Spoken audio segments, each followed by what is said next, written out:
वो गहरी खाइयों से दौड़ता हुआ आ जाता है, और जिसे नहीं होता तो बैतुल्लाह के अंदर भी जाके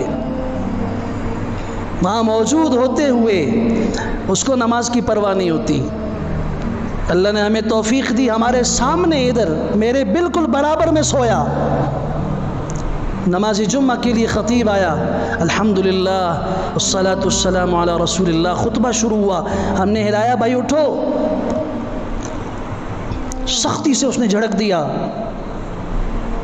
अब हरम का तकद्दुस इजाज़त नहीं देता बदअखलाक़ी की, खामोश हो गए। चले खुतबा गुजर जाए। इकामत हुई, उसको उठाया गया, इकामत हो रही है, झड़क दिया उसने। और अल्लाह की कसम खा के कहता हूँ, इधर इमाम ने कहा अस्सलामु अलैकुम व रहमतुल्लाह, इधर ये खड़ा हुआ, वहीं से बाहर निकल गया। खुद मैंने देखा, मैंने और मेरे साथ ही करीब में ऐसा हूँ।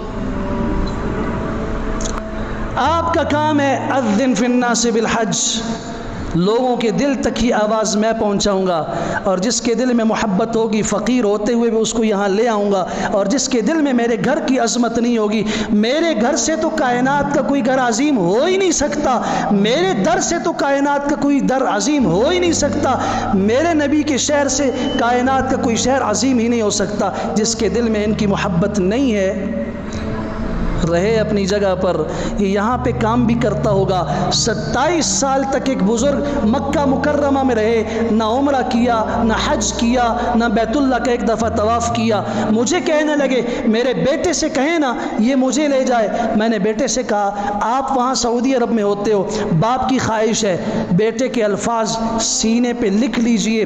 बेटे ने कहा बाबा जी मेरे वालिद 27 साल मक्का मुकर्रमा में रहे हैं, मैं हाइल में हूँ, दूर दराज के शहर में।